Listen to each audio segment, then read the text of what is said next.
All right, thank you, Tim. Now, one area hit hard by Ian on the First Coast was St. Augustine. Particularly, we're talking about the Bayfront downtown.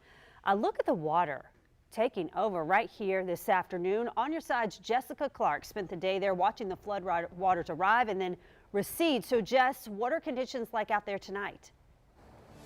Well, they're a lot different than they were earlier around noon when the water was way up here. And we're talking about, this is the seawall, right?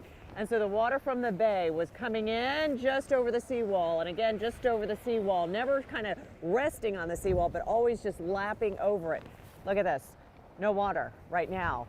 And then if you turn over here, the boat we had been watching throughout the day that had come loose and kept banging up against the seawall on its side, almost kind of in a calm way. We had to look for it as we were approaching it.